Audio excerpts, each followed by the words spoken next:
Okay, this is an overview of Chapter 3. So this will be Chapter 3, Part 1. We see here this first PowerPoint slide. It differentiates between research designs and research methods, and I think that that's more of a distinction than I would want to make. I wouldn't worry about that distinction between. Both of them are just getting at the fact that there's various ways, there's multiple ways to try to conduct research and to answer research questions, to try to learn about something. There's not one way to do it. There's lots of different ways. And so when you start a project, you need to decide what's the best design, which are the best methods that you want to use to best answer your research question. So I think we don't need to go into it any further than that. Now, criteria in social research. These points, especially reliability and validity, are important. You definitely want to get these down for testing purposes. Replication too, but these other two especially, reliability and validity. These are all issues in how you measure what it is that you want to study. And so let's say, for example, that you wanted to do a study of drug use. So you're concerned that you want a measurement of it that's going to be accurate, but to be more specific, you want your measurement to be reliable, for it to have high reliability and high validity. And what we mean by reliability of the measurement is how consistent is the measure.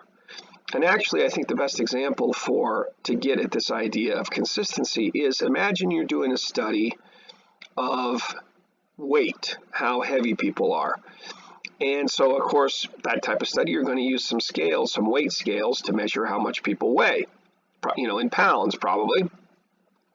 And so if you have scales that you step on, and you step on them the first time, and they say that you're 175 pounds, and then you step on the second time, and it says you're 190, and then you step on it a third time, and it says you're 155, those scales are not very reliable. They don't give you a consistent measurement. I mean, your weight doesn't change from moment to moment. You should get the same number every time. If you don't, you have a type of measure that has low reliability, that's low on consistency. So to bring it closer to the kind of stuff we study, social things, in my case, criminal types of behavior, or let's say we stick with the drug example, you want to ask a question that the person would give you the same answer every time. So in other words, that you want your question to be clearly written so that the person knows what you're talking about. If you're really vague in asking about drug use, then they might give you somewhat different answers on different occasions if you were to ask that question again and again, because it's not really clear. And so a person one time might say, oh, well, yeah, I use some illegal drugs. And another time they might say a little bit more, a little bit less, because they don't know exactly what you're asking. So you need to come up with measurements. And that's what these questions are, is they're a form of measurement. They're trying to measure where you're at on something. And so what we need to try to do is come up with measurements where we're going to get the same answer from people every time, because they're good questions and people are going to answer accurately every time. But it's not enough just to be reliable. You also need to have measurements that are valid. We'll come back to replication in a minute. So for your measurements to be valid, it's not enough that let's go back to the weight scales example. It's not enough that the scales tell you 175 every time you step on the scales, 175 the first time, 175, or really close to that, only off half a pound or a pound or something. It's not enough that it gives you consistent measurements, because what if the truth was that you actually weigh 185? For it to be a valid measure, it's not enough just that it's consistent, you get the same thing every time. It needs to hit the target. It needs to hit the bullseye. If you're actually 185 pounds, you need the scales. For them to be valid scales, they need to tell you 185 or something really close to that. So reliability and validity are different things. Another way to think of them is, let's stick with this bullseye example, that if you if you have a gun and you're shooting it at a target, and say you hit or you shoot 10 rounds, and then you go look at the target and it's a nice tight little pattern where the bullets hit about the same spot, real nice and tight. You can think of that as being reliable. You're hitting the same spot every time. But what if that tight little pattern of bullet holes is way off to the right and up above the bullseye? It's not really very close to the bullseye. That's reliable, but you're not hitting the target the bullseye where you want to hit. So for it to be valid, you need to have that nice tight pattern of bullet holes, but really close to the bullseye. So validity means how truly are you measuring what you think you're measuring. That's what they mean by are your conclusions well-founded. But that's, again, I think that these are textbook notes, which I think my comments on these are more kind of get at it better than the textbook. So if I ever put things differently than the textbook or the textbook PowerPoints, you're going to want to stick with me, because I have a tendency to put things more plainly than the textbook does. Now, replication. Replication refers more not to, say, an individual measure, but to the question of did you conduct your study in a way that if somebody else, another researcher, came along and wanted to study the same thing and do it in the same way and see if they came up with the exact same findings that you came up with, so to better confirm your findings, to give us greater confidence about your findings.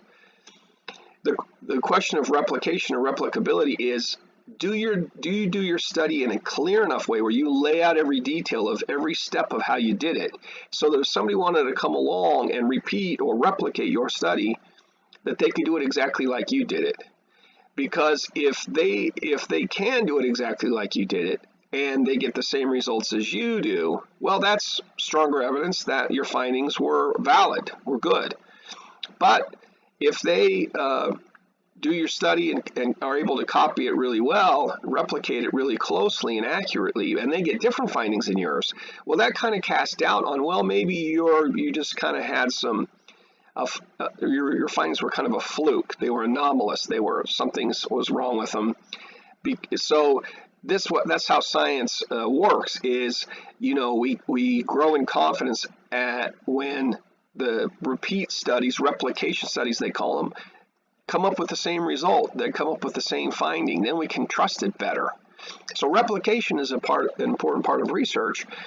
But if you are really vague about how you did the study, you don't lay out precisely how you measured things and how you collected your data, if you don't lay everything out, then when somebody can't come along and repeat it and replicate it, so we can't really we're not able to use this important thing in scientific research, which is replication, repeating what's been done before to verify if it's true. So that's what they mean by replicability or replication, is how clearly you do the study and communicate that when you write it up. When you do a study, you write up a report. Does that report very, very clearly and in a detailed way tell you exactly how to do the study? So that's what we mean by replication. Okay, those are three important concepts, especially reliability and validity. We actually, on the next slide here, we get into different types of validity, and these are worth. I don't like to get in the weeds too much with things, but validity is important enough that I will spend a few minutes on these. These are good to know. You should study these. By measurement validity, or it's also called construct validity, do measures reflect the concept? So it's basically getting at, this is a little bit of a fuzzy one, I think, but it's getting at, do you come up with questions, if you're asking questions on a questionnaire or an interview, do you come up with questions that are really well designed to get at what you're trying to measure? So again, if we were to use that drug use study, if for your questions to have high construct validity, it's a question of, do you write them in a way where you're measuring what you're trying to tap, which is the extent to which a person is using illegal drugs. And so if you ask questions that are really off target and that are including things that they shouldn't be including, like maybe you weren't interested in prescription drugs, that you're interested in street drugs. But if you don't specify that in your question, that you're asking about street drugs, not drugs that were prescription drugs that you could be abusing, if you don't make that clear, well, then you don't have good construct validity, because people may be telling you about their prescription drug use when that's not what you're interested in for this particular study. You're interested in drugs that are street drugs, illegally manufactured drugs. So you got to be clear about what it is you're measuring, and make sure that your questions are sharp and that they're asking exactly what you're interested in, and not including other things or omitting things that you want included, right? So you got to think through your questions to make sure you're hitting your target. That's what they mean by constructing good, valid questions, construct validity. Now, the next two, internal validity and external validity, those have to do with mostly these terms are used for experimental research, which we'll talk more about in a minute, or maybe in the next section, depending on how quickly we go. But so just remember that these two, most internal and external, are most applicable to experimental research, although they can apply to other studies too. By internal validity, what we mean by that is, do you design your experiment? Let's stick with that example of experiments. Do you design your experiment in a way where your results are solid? And so so if it's done in a lab properly, then you know that you've got good, strong internal validity. But the reason why that's not enough to do your study, to design it well for the lab, you also need to design it in a way that it's going to be able to apply to the real world, because that's a weakness of experiments that you do in a lab. Is, well, you may be true in the lab, you may find something true in the lab, but do you find it to be true in the real world? And I think a really good classical example of this was a study that was conducted by a leading psychologist, Albert Bandura, who wanted to see if violent video encouraged kids to be aggressive, to fight more, and to be physically aggressive. So what he did in this experiment was he divided a group of kids up into two random groups, and one group of kids that was in the experimental group, you always have two groups with an experiment: experimental group, control group. In the experimental group, the kids watched, I think it was 15-30 minutes of videos that had some violent content in it. The other group of kids in the control group, they watched a video for the same amount of time, but it didn't have any violent content in it. Then they had all the kids, after watching the video, go into a lab, into like a playroom that had what's called a Bobo doll. Have you ever seen one of these big dolls? It's like as big as a kid, and if you punch it, it's like, it's blown, it's inflated. You punch it and it'll fall over, then it pops back up because it's got heavy material like sand or something in the bottom of it that makes it pop back up and stand back up. Well, so the kids were just allowed to play in that room for a certain amount of time, and researchers counted up the number of times that any of the kids were kicking the Bobo doll, hitting the Bobo doll, slapping it around, any of that kind of stuff. They counted all of those as aggressive acts. And what they found in the study was that the kids who watched the violent video before, that they hit and kicked and slapped the doll more than the kids who didn't watch video with violent content. And so Bandura concluded, we can conclude from this that violent video is bad for kids because it makes them more aggressive. Now, I think that the study was well done in terms of internal validity. Yeah, it looks like the reason why those kids from the experimental group were more violent, more aggressive, was because they watched the video, because that's the only difference between the two groups, was one group got the violent video and the other kids got a regular video.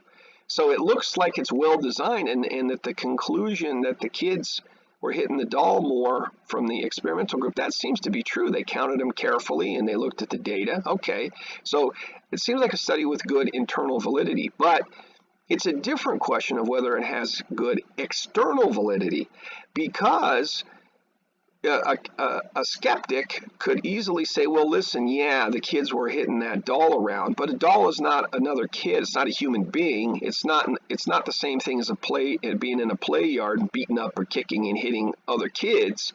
It's a doll. It's play. It's play hitting. So maybe it doesn't translate to the real world. There's a question of external validity. There's a question of, does it apply to real people in the real world and not just a lab, which can be a contrived artificial type of situation. So you need to have not only strong internal validity, but you need to have strong external validity as well. Finally, the ecological validity is quite a bit like the external validity. It's just a little bit more down-to-earth practical, like are the findings applicable to everyday life? So is the study relevant? Yeah, I think in the case of Bandura's study, that whether kids are violent towards each other or not, most people care about that. Most parents don't want to see their kids getting beaten up at school. So it's a relevant everyday kind of issue. So it's relevant to everyday life. So that's what that ecological validity is getting at. Okay, so let's see. This is an alternative set of issues. We talked about validity, different types of validity, and reliability. But those issues are usually applied the most to quantitative research, where we are doing studies based on numbers, where we're collecting numerical data and analyzing that statistically. But we're going to talk a lot about qualitative research, where you focus on words, using words instead of numbers. And so they've come up with a list of different kinds of issues that are similar to validity and reliability, but that apply better to qualitative research. But in the interest of time, I'm going to skip through these because this is talked about less, isn't discussed as much, and again, I can't cover everything. So make sure and be familiar with these terms, but realize that as I prioritize these things, it's a little bit less important than the validity, reliability issues. So let's see. Let's take a break here, and we'll start it up again, part 2.